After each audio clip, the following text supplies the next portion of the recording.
waiting for. 10,000 warriors have amassed in a single location to do battle. Only 3 will be crowned as victors. It will be a battle for the ages. Beginners to masters.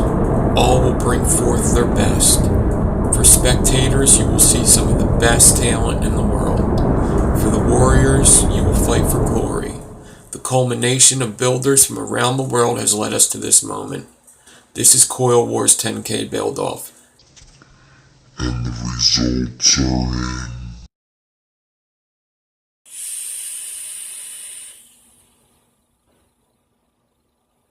Hello, and welcome to Coil Wars 10K build-off. Last week we opened the gates to everybody in the Facebook group to submit their builds, their best builds. There's 3 tiers: beginner, intermediate, and master.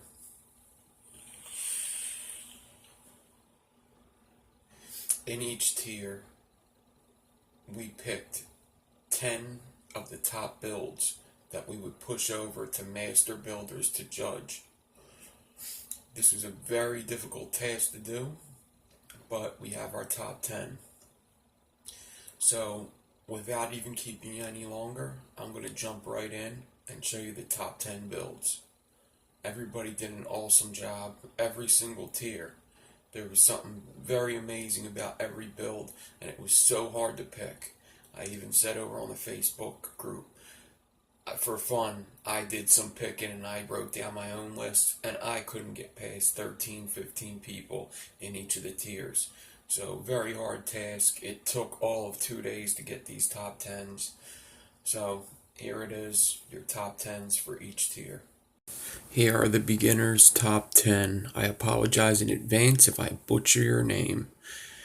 Jason Richards did a split fuse Clapton made of 2638 N80 in the Death Trap.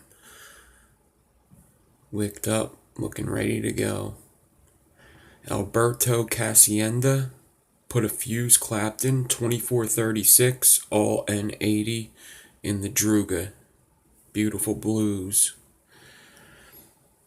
Jason Campbell put a stagger fuse Clapton 2630 N80 and stainless steel mix 0.15 in like a velocity.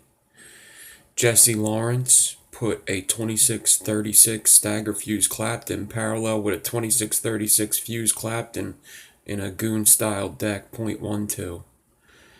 Andy Oliveros put a 2632 stagger fuse Clapton mixed in some sort of a postless RDA 0.11.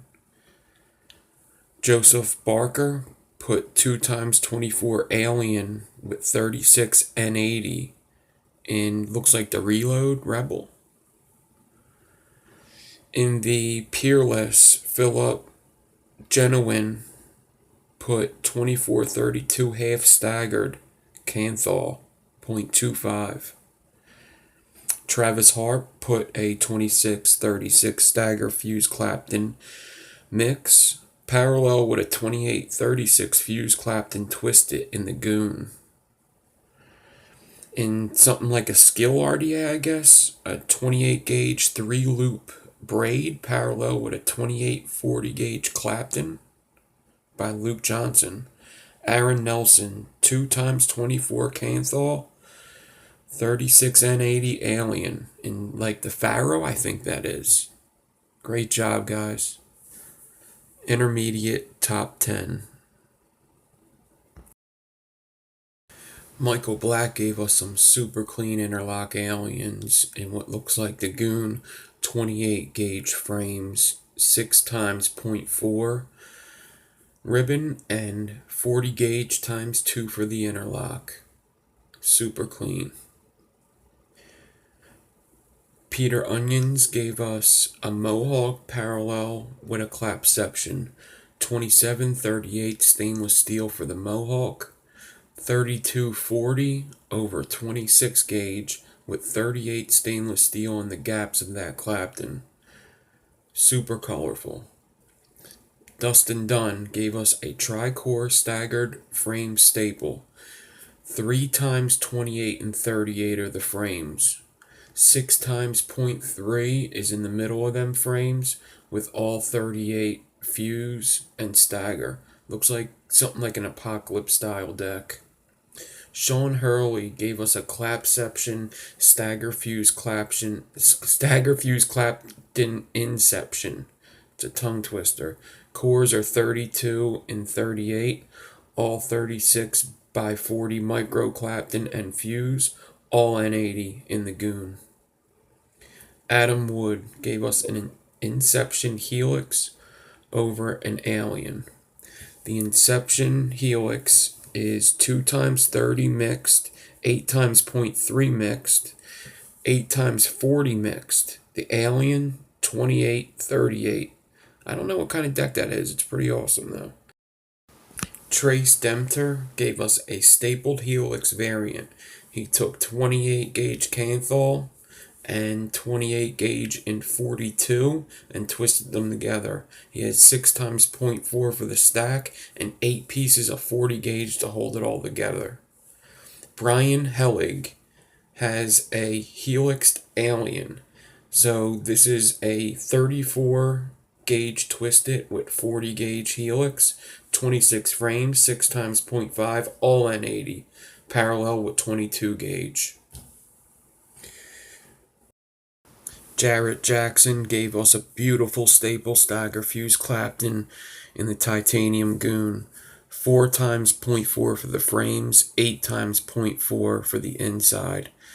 It's staggered with 36 and fused with 38. Came out super low, but looks great. Joe Maddox gave us an Interlock Enigma. 8 times 0.3, 28 gauge frames, 38 stainless steel interlock. Everything else is Canthal. It's in the goon, 0.12 dual. Good, you used all that Canthal. Steve Geyer, staple stagger fuse Clapton, Staggerton hybrid. 0.3 times 10, 28 gauge frames, and 40 gauge wrap. Looks like it's in the pulse, but that's a super guess. 0.06 dual coil, very low. Here's the Masters top 10. Luke Tingley gave us some pitchforks, 42 gauge fuse, 2 times 28, 8 times 0.3, and some 0.3 square wire, all N80. Luke, let me know what RDA that is. Looks super awesome. Great picture too. Beautiful build. Dario Martinez gave us a Felix Inception. 2 times 30 is the twisted wire, it's mixed. 8 times 0.3 and 40 gauge interlock is the inside coil. Then 30 times 2 mixed. Then we have 0.2 ribbon and 44, 6 times 0.3, and 38 Alien stainless steel. Awesome build. Corey Coils. Crazy braid. And he wrote 32 gauge stainless steel 316L times 5 times 3 times 2 500 UMSS 316L in that kind of mesh RDA with mesh. I don't know what them specs mean, but that coil's fucking awesome. One of my favorites coming up, Mass Coils. Stitched Razorback Hedgehog Clapton Power Box, stitched aka Kimono Dragon Razor. 0.4 square wire, 4 times 0.4, 2 times 28. 0.3 razor, 34 stitched is the Razorback. The Clapton is 28 with 40 power 40 mixed wire. Then that's paralleled with a 0.5 on a flat 0.6 by 0.2 stitched with 0.3. Awesome. Next we got Cameron Moore with a hybrid Inception Evil Twins. So he has a frame staple Staggerton hybrid on the outside, 8 times 0.3 Canthal, 2 times 30 Canthal, and 44 fuse stainless steel. On the inside he has an Alien, 7 times 0.3 Canthal, 2 times 30 Canthal, 38 stainless steel Alien. 2 times 40 stainless steel interlock. And then on the other side, they're inverted. So the inside's on the outside. So sick. Xeon B Zanel. Skip fuse, stagger fuse Clapton, framed fused in the dot mod. 9 pieces of 28 and 38 gauge make up this build. This is a very awesome build. It's 2-wrap, but it's dual coil, so that passes with me. But that skip fuse and that stagger fuse Clapton, and then putting frames on it and fusing in the gaps, that's awesome, man. Great job on this one. Really good. Next up, we got Philip Torton, half staggered binary variant. Little hard on himself with this one. I think this is one of the best.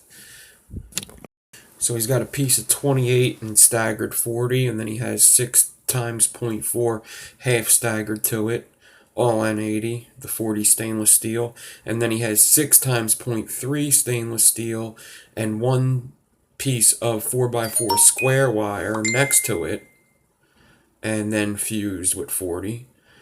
And I think he's got some 38 binary in there. Either way, it's a dual coil. Is it the cleanest? No, but it's dual coil and it's super awesome. Great colors, great install, great wrapping. Bones the Skada. Clapception, stagger fuse Clapton. So he has 4 times 0.3 and 44 in here. 5 times 0.4 stainless steel. 26 gauge Canthal frames. 3944 stagger and fuse in the goon. Came out pretty low, dual coil. So awesome. Jan Thomas has a Razor Enigma Inception in the Cosmonaut. 32 gauge frames, 11 times 0.4. 0.3 ribbon for the Razor. Inside diameter 9mm. That's over 32 frames, 11 times 0.4, 0.3 Hedgehog Razor, inside diameter 1.5. He wrapped that around. Good Lord. Love the wrap job on this. Definitely would gain extra points with me. Josh Shilton. Pitchfork pregnant with a stitched alien is what I like to call it. 2 times 0.3 corrugated, 2 times 0.3 squared frames is the inside. A 3844 stitched alien on the inside. Mixed wire, everything here. 26 is on the outside. 2 times 0.4 with a 0.2 parabolic inside. All 40 fuse and stagger. It's a little low on the goon, but it's dual coil. My suggestion, the thing with the wire, I get it, but watch it on next build-offs. I totally understand why you did it, and it's a badass coil, just some judges might be hard on that. Great job, though. Awesome. Great colors. Whoa! Now that is it for the builds made. So many great builds, so many. So, thanks everybody who helped get the top 10. I know it's super difficult to get done. I mean, it was a lot of work for me just doing this. I know it was a lot of work for everybody, even the builders. Thanks for submitting. Some people don't have time to be doing this. It's awesome just to be part of something. So, thank you everybody. Obviously, we'll have more thank yous later. Now, originally this video was supposed to have the top 3 of them in there. We want to get these results out and also get them to the judges. So we're going to get this video out. You're going to have your top 10. And then in days, it's not going to be a week, in days, I'm going to put up another video of the top 3 and what their next challenge is. So until then, here's your top 10. We think this is the best way to do it because of just how things worked out.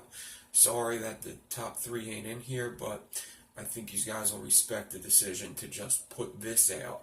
And in a couple days, we're talking, it might be even the next day, Monday, Tuesday. I can't see it being later than Wednesday. The judges should be able to get it done in a day or two, and I should be able to upload it very shortly. But other than that, I have a tutorial at the end of this video. We're going to do a snake spine, so I put that at the end. Enjoy. Thanks for watching. Maybe I'll put something at the end of the next video also. It just kind of depends. If I have time, I'll do it. But if I just want to get it out to you, we'll just get it out to you. Alright? So, thanks everybody. And, yeah, just here's the build tutorial. Alright. The snake spine coil. Here's the tools and the wires I'll be using. So, of course, the wire cutters, needle noses, and some nylon pliers are going to help. We're going to need some clips to hold our wires together as we're fusing on the second step. Swivels. I use crock swivels. A drill, of course. I'm going to need a substantial RDA to use as a weight because I am going to be using a loop method for this build.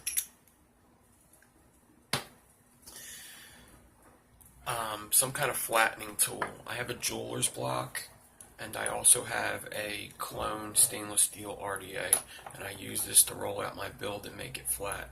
I'm also going to be using a vise for this build, and I also have a pair of pliers that I use for this build as well, and I'll show you how I use them later, but these are some of the things that I use to flatten out this build and bring it into shape.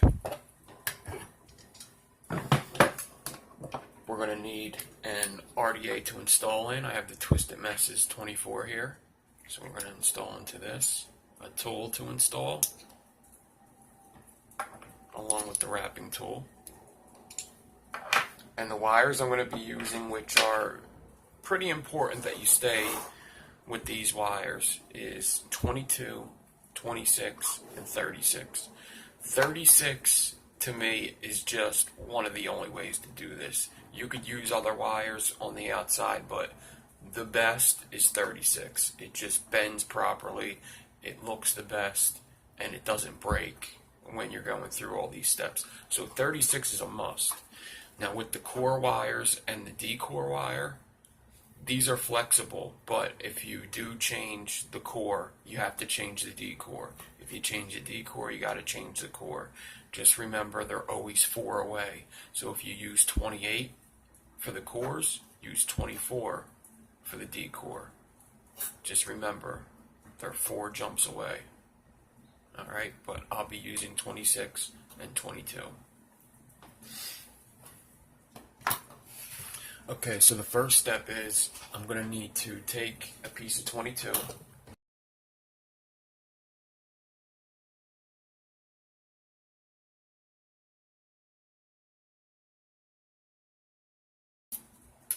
I'm going to have a 90 bent into it.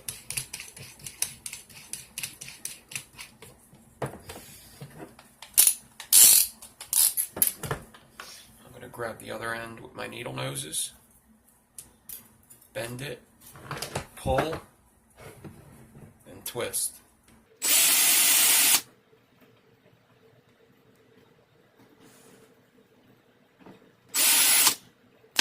And that's going to make my 22 gauge straight.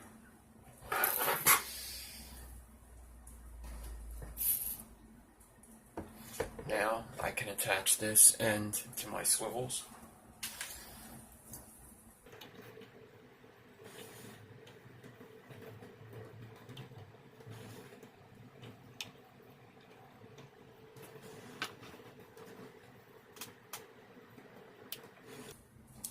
Now I need to make a loop.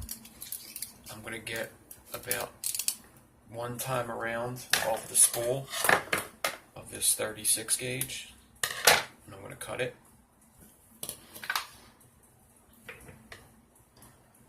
I'm going to grab this 30 millimeter mask RDA and the 36 gauge. Put it through the cap.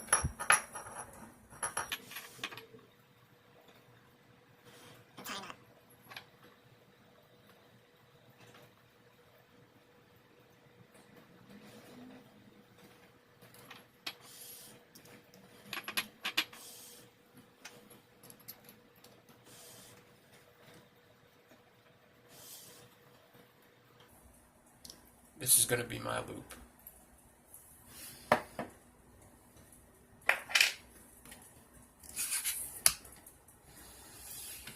Now I want to make sure that my core is center in my drill.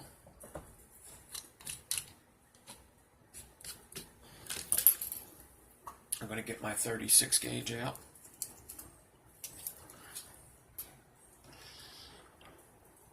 I'm going to wrap it around this 22 gauge over the 90 that I bent, and I'm going to make sure that my drill grabs both.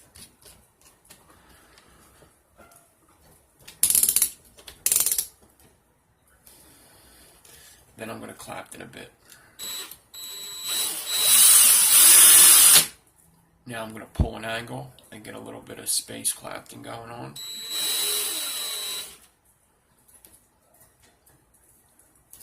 Take my spool, lock it in, and put it down.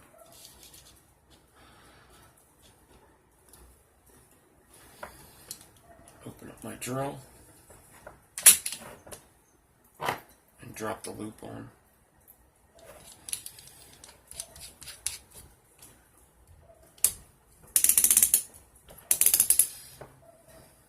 Get the loop in the last space made. I'm going to take my fingernail and push it back towards the drill, nice and tight. I'm going to grab my spool,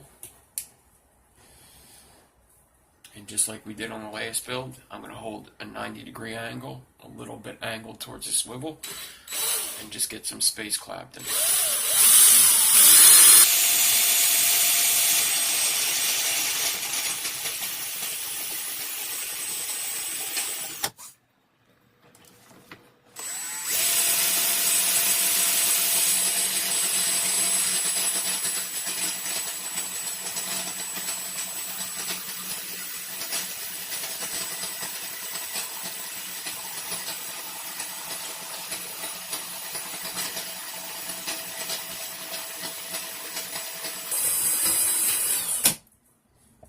Now that I'm at the end, I'm going to cut my loop off, get it off of the wire. I'm going to take my drill, put it in reverse, get that untangled, and I'm just going to hold this 36 gauge and reverse my drill. I want to loosen up this Clapton and decore it.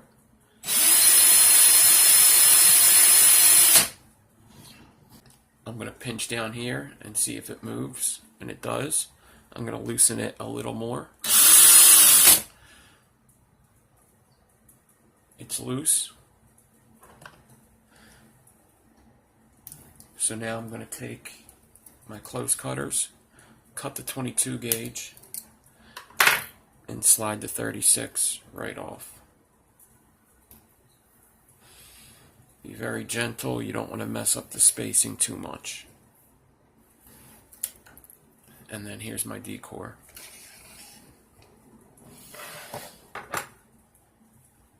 I'm going to get my 26 gauge and I'm going to measure it out a little bit bigger than what this piece is of decor. So I'm going to go about 4 inches bigger. Stretch it to make it straight and cut it off the spool. Now I'm going to take this 26 gauge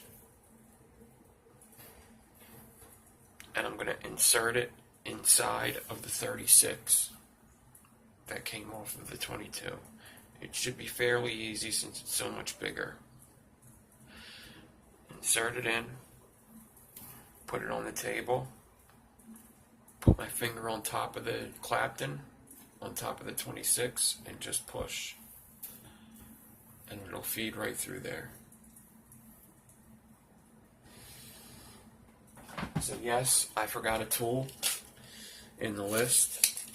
So what I'm going to do is I'm going to take this tape measure. I'm going to measure how much clean Clapton I have. And I'm going to cut it in half.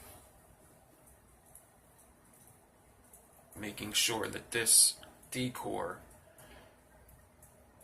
is in the center of the core. So I have about 2 inches on this side, 2 inches on this side of the core, but the Clapton's in the middle. Then I measure my Clapton once again. It's 13.5. So at about 6 3/4, I'm going to cut it.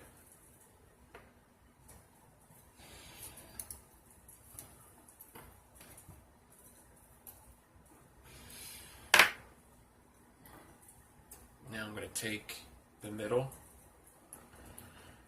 and bring them together. It didn't quite cut it, which is fine. So now I'm just going to cut it.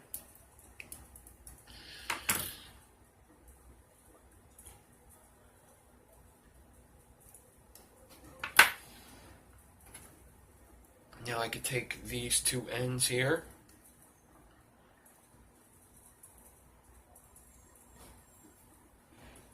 and put a 90 in both of them.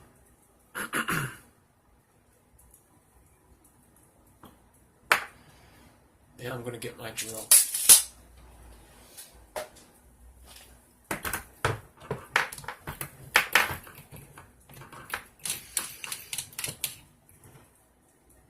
I'm going to separate the 90s so that they're not next to each other and they're actually pointing in opposite directions,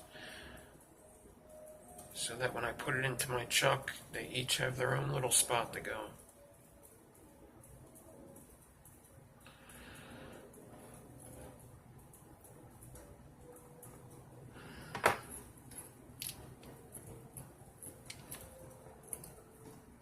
Insert it in the chuck and clamp it down.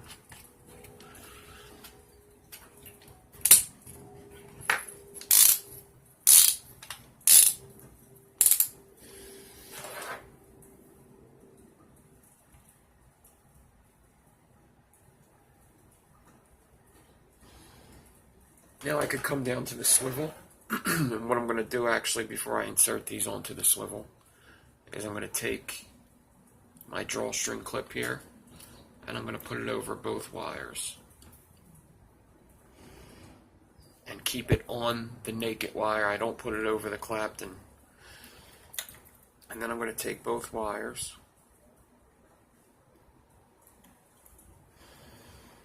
and I'm actually not going to take both wires. I'm going to take this tallest wire, the longest wire, and I'm going to insert that onto the swivel. I want one of these wires to move so that the Clapton can move and so that it doesn't twist up too bad on me. So just inserting one of the wires onto the swivel.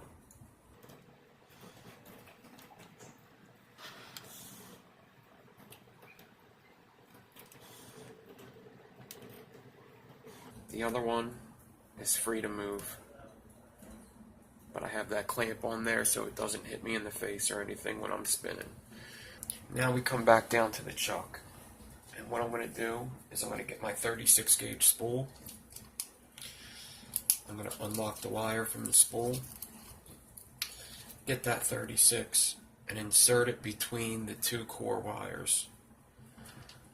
Push it through a little bit, put my drill on the forward motion, and do a couple fusing rotations. Now I'm trying to fall in the gaps that were made from the spaced method. And now I'm just going to go and fuse this together all the way down, being very careful that I don't fuse it on the wrong angle and bend up that wire, because it's very unforgiving if you do bend that wire. So just get the proper angle, the proper tension, and fuse in the gaps as best as you can. I'm going to go close up with this.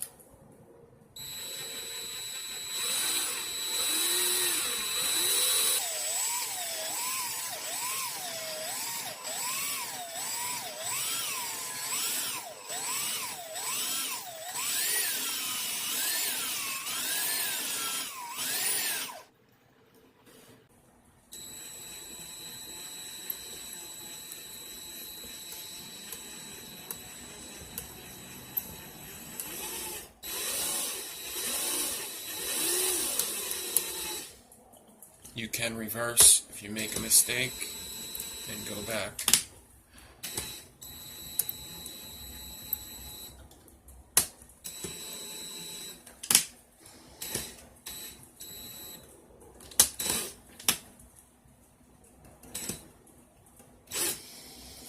something starts binding up where it wasn't before, what you got to do is loosen up the cores from each other. So what I'm going to do is I'm going to take my clamp, I'm going to get the one core, release it from the other because they were twisted together and they were holding the claptons from not moving. I'm going to cut the clapton that's loose from the swivel down a little bit so it's easier for me to put this clamp on and then get the clamp back on. Not on the clapton though, just on the naked part of the wires. And now let me try this again.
Alright, all finished.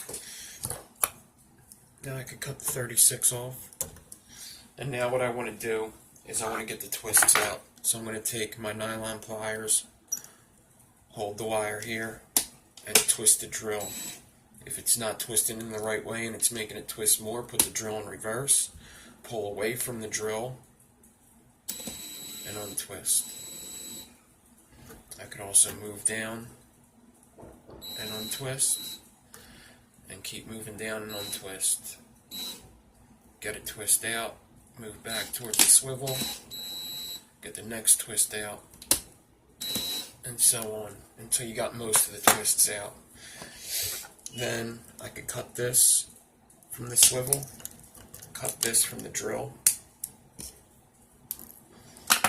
I'm going to take my nylon pliers and just by hand I'm going to get the rest of the twists out and make this wire as flat as I possibly can.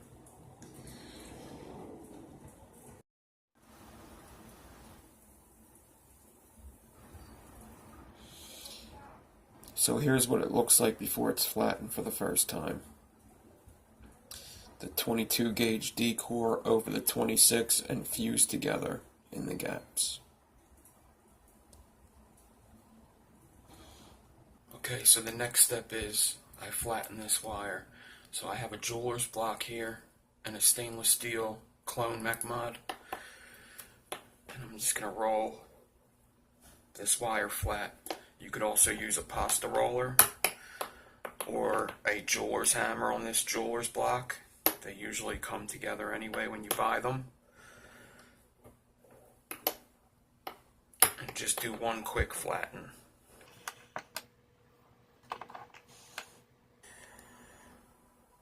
Alright, so you see the sides are sticking out a little more, but for the most part it looks a lot like the first step. But this flattening part's very important. You could kind of see the middle started to come together a little more. But for the most part it looks the same, but this step is very important.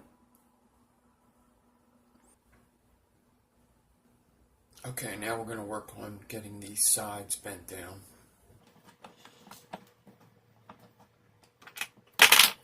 So what I do is I place these kind of square pliers. You could pretty much use anything that's sort of the same shape, even just a screwdriver, flathead, and I get it into my vise.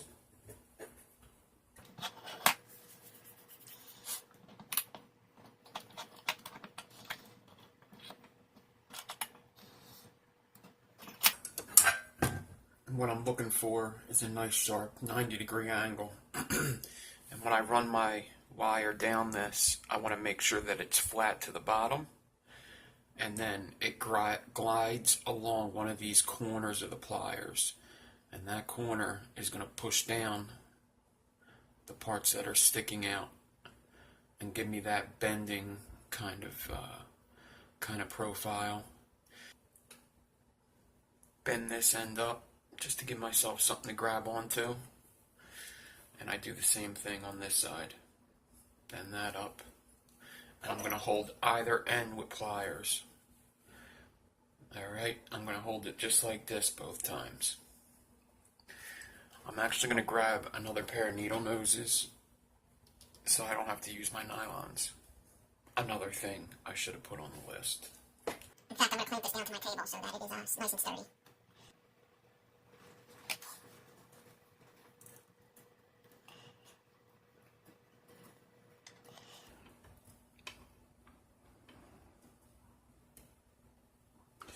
Once again, I'm going to make sure that the pressure is down, and then I run right across the corner of my pliers here.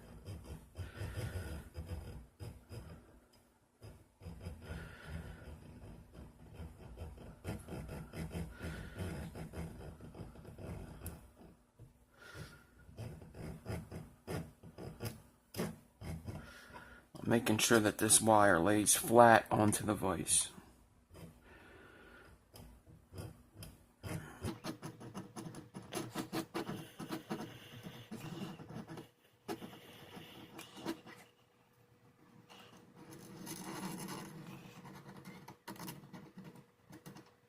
I usually go down about 3 times, and that does it. 3 times on each side. Alright. Now I'm going to bend the other side over. Let me see if I can't get a close-up of this happening.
Okay, so now that I got the sides down, what I want to do is just kind of straighten it out, because it just went through a lot of, I guess you could say trauma, I guess.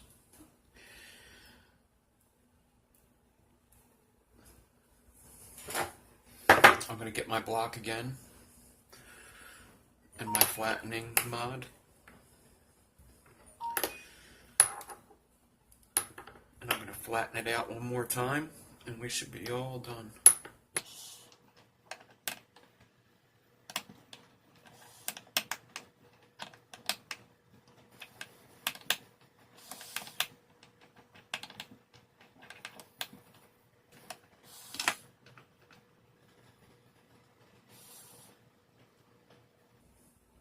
Let me give you a little wire pouring shot, and then we'll wrap some coils.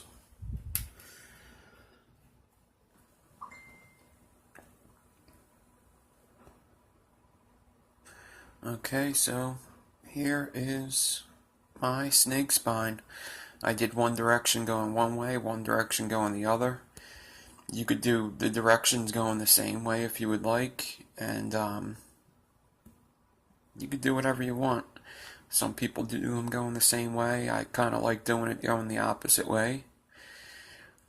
It's just all in flipping the wire over before you do the second time.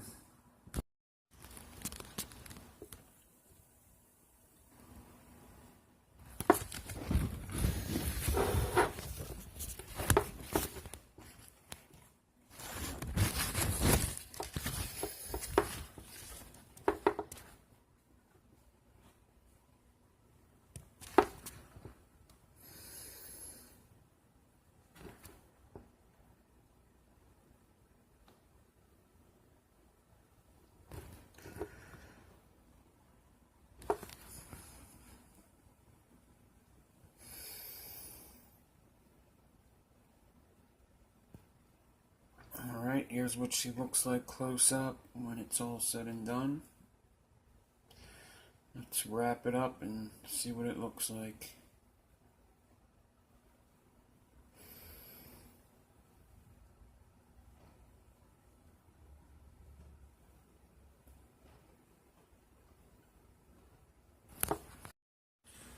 Okay, now in order to get a nice tight wrap, I'm going to insert this into my vise and wrap it from the vise.